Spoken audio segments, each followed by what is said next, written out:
The sounds penetrated Jack's ears, the sizzling and cracking of his frying flesh. The horrid stench wafted into his nostrils, making him gag instinctively. His mind had strayed so far that he almost forgot that he was sitting in an electric chair. Everything seemed so slow, and yet in reality the electrocution was swift. What was he being executed for, Jack wondered. He never did have a good memory, and once again he was brought back to reality. The pain was unbearable and mind-numbing. Jack knew this was the end. Jack Jarvis awoke at his dining room table in a daze. What happened to the pain? Then his senses came back to him, and he came to the conclusion that he must have fallen asleep waiting for his morning bacon to fry. Bacon? Jack jumped to his feet and ran to the kitchen to turn off the burner. The sizzling slowly came to a stop, and off in the distance, the faint weeping of a woman could be heard.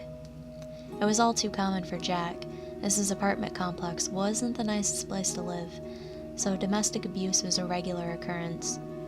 He looked down at the frying pan and realized he wouldn't be eating the burnt mess in front of him anytime soon. Jack slumped down against the oven and ran his cold hands through his sweaty hair. He needed a shower, badly, as he was beginning to smell like a corpse. Along with the sizzling bacon, this had most undoubtedly been the cause for that horrid dream that had plagued him, he thought as he laughed to himself. Jack looked up at his clock. Oh shit. He was late for work. He climbed to his feet and paced the floor, looking for anything suitable to wear. Jack worked in a lousy job, so he couldn't really afford a dresser, so he just preferred to leave his clothes wherever he felt they were convenient. Jack ran out the door, and off he went. Like a dresser, a car was much too expensive, so he made the decision every morning to walk. The walk was silent. However, every so often Jack could hear muffled whispers coming from close behind, but every time he would turn, the whispers would cease. Finally, he began listening so intently he could make out some of the words.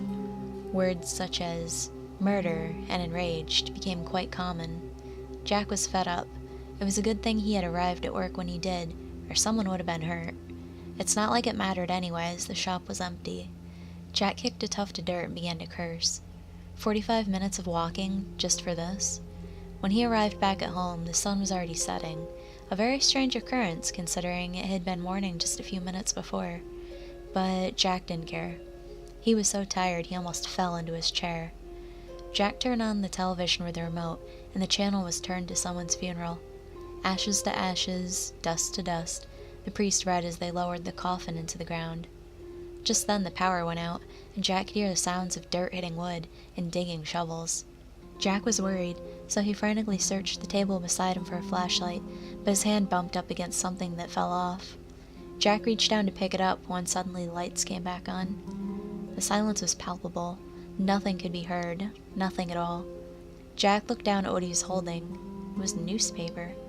The headline read, "Man kills wife after catching her in the act of cheating." Jack froze. Man kills wife? The words echoed in his head, and then it all came back to him. Man kills wife. He caught her doing a most despicable act. She began to accuse him of all people.